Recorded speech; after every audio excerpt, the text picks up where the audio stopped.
welcome back to the vlog for A Work of Fiction. I'm Hannah Delaney and I'm the author of The Spider and Oceanus.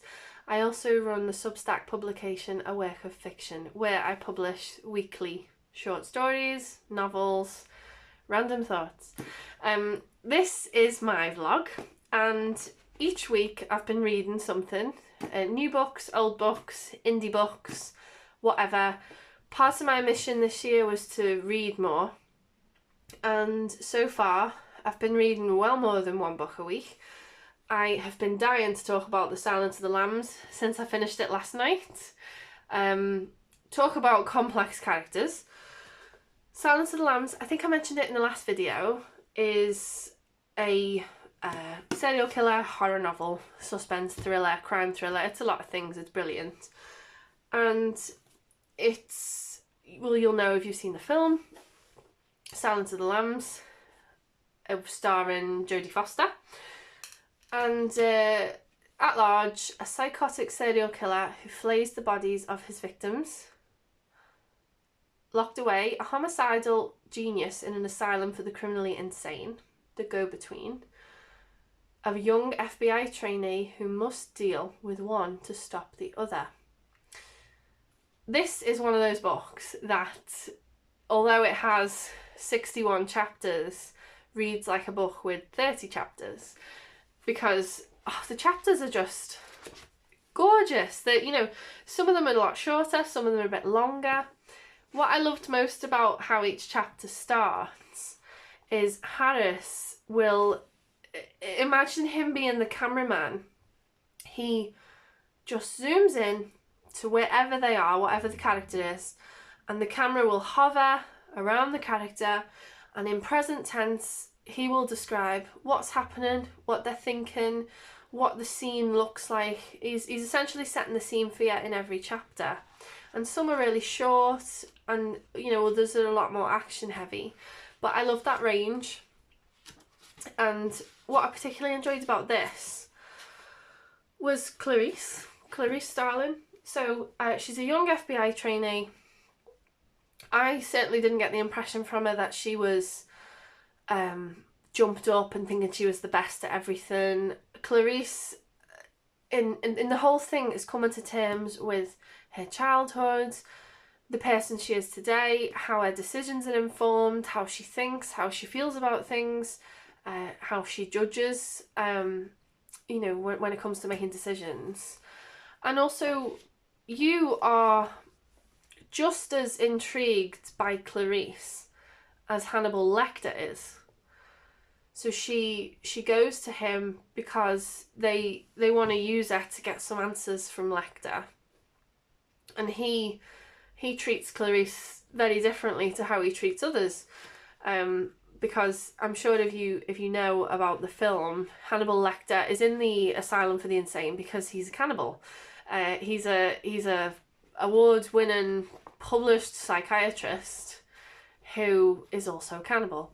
So he's quite dangerous, and he did bite a nurse's face off. So he's locked away, he's completely wrapped up, he can't bite anybody's face while he's in his cage. But it was just really good, really, really good. And I could relate to Starling a lot, not because I'm an FBI agent or even want to be, but it was just things like being not the typical type for a certain line of work or a certain activity. The misogyny everywhere she goes. So if she's not dealing with misogyny, she's dealing with classism, and it's very much held against her, the fact that she's obviously a working class girl from a southern state. Different here in the UK is a lot of working class people are usually from more industrial towns up in the north, but it was definitely held against her. And there's a scene where she's basically accused of theft, and I thought, well, I can relate heavy to that because in the UK there's a strong stereotype of all Scousers are thieves. So I could relate to Clarice there. But she's just fantastic, and she does cry when things are hard. She does make decisions, and then wonder if was that the right one to do. She thinks outside the box. She's not a Mary Sue. She's a very enjoyable character to follow, and there's a lot of character development in the novel as well. You find yourself making assumptions about characters, and you find yourself wondering what's wrong with you because you think Lecter's really funny or you think Lecter's interesting. He's essentially a serial killer. You know, he's a mass murderer, but he's still of great use to the government and the FBI because he's a genius. So I did make a note of a couple of quotes, and I absolutely love this one. So they're on the hunt for Buffalo Bill, who has been murdering and skinning girls, and he's just dumping them in the river, and in one of the bodies, Clarice finds a pupa, a cocoon. Oh, I can't remember the terminology, but it's not yet a moth or a butterfly, it's just emerging from the cocoon. She finds a pupa in the throat of one of the women. And that's what all this is about, with the moth on the mouth. I get it now. Death's Head Moth is in it a lot. So they're on the hunt for Buffalo Bill, and the killer is skinning girls. Hannibal is a lot of use to Clarice because he gives her a bit of a heads up, because there's a connection there. Someone who Hannibal knows knew Buffalo Bill. And while she's hunting him down, Lecter, he does this thing to people where in exchange for information, he penetrates your soul. He takes a bit of you, and that makes him, you know, he's then satisfied because he's taken something from you, and it could be from asking you a personal question or getting some insight into a traumatic memory, but it's enough for him. He kind of lives on it, you know. So he asks Clarice, he says, "What does he do, Clarice? What is the first and principal thing he does? What need does he serve by killing? He covets. How do we begin to covet? We begin by coveting what we see every day." So he is useful in the whole search, but I thought that was a really interesting quote about coveting. So we begin to covet what we see every day. So we want what we see every day. And I also saved the quote, "Dr. Lecter would relish pointing out that class resentment, still it was there and she knew it." So I could heavily relate to that, a bit of class resentment, people having the wrong impression of you just because of the way you speak or where you're from. And like, I've grown up in the UK where anytime you speak to someone outside of Liverpool, they either make a joke about Scousers being thieves or they skip the way you talk. And, you know, it is a very working class city. That's how it was built. That's how it was formed. But yeah, I could relate to that. And also, she thinks back to her family and where she comes from, and, you know, she's got Celtic origins as well in Scotland and Ireland. And there's a lot of prejudice there against Clarice. Even though she's very, very good at her job, she's very talented. But yeah, so much misogyny. And I got the impression as well that she's small, so I don't know if that helped with the, you know, them treating her like she was just a little lady kind of thing. Absolutely fascinating book. And, you know, other characters who get in the way and infuriating.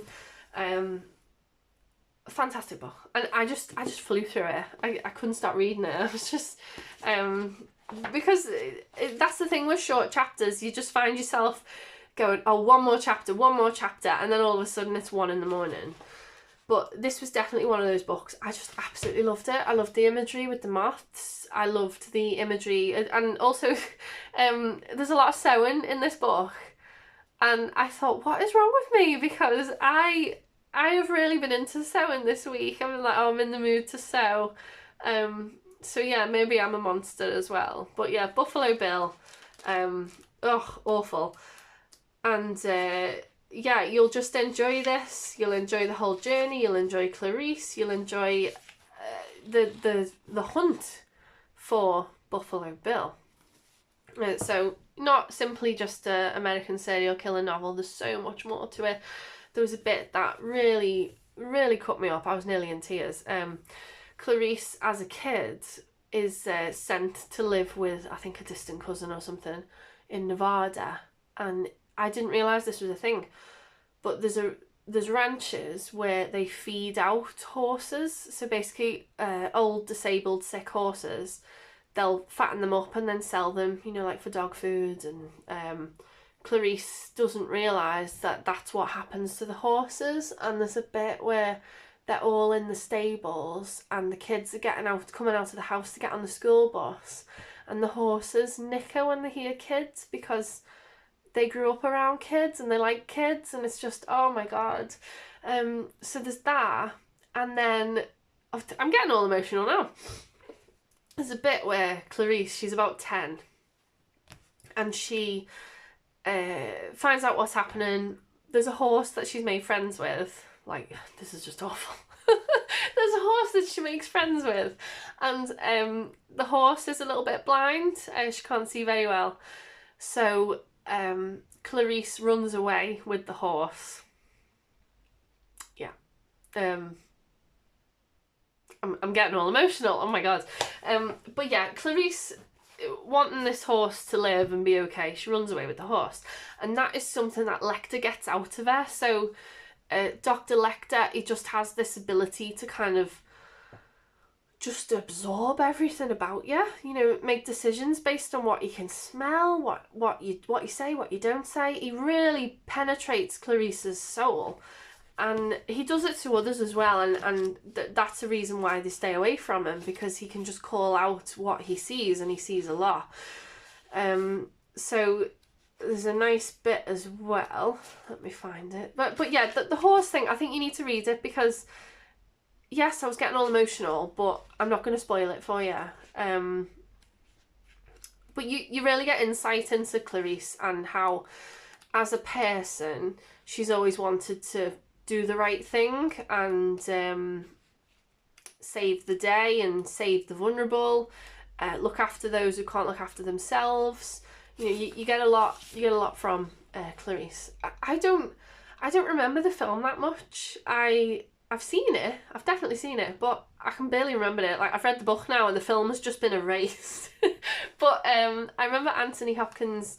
His delivery of Hannibal Lecter is just fantastic. I mean, how he got that from this. I mean, Lecter is interested in this, absolutely, and he is unsettling and he is scary, and there's a supernatural sense to him because of how eccentric and different he is.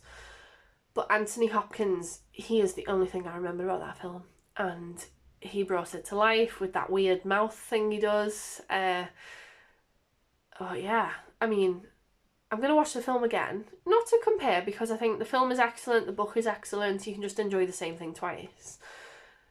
But yeah, Anthony Hopkins is the only thing I can remember from that film. Clarice is wonderful in this. I really loved this little note he wrote to Clarice. So he says, "I have no plans to call on you, Clarice. The world being more interesting with you in it. Be sure to extend me the same courtesy." I think it's amazing that he sees something in Clarice that he obviously doesn't see in other people.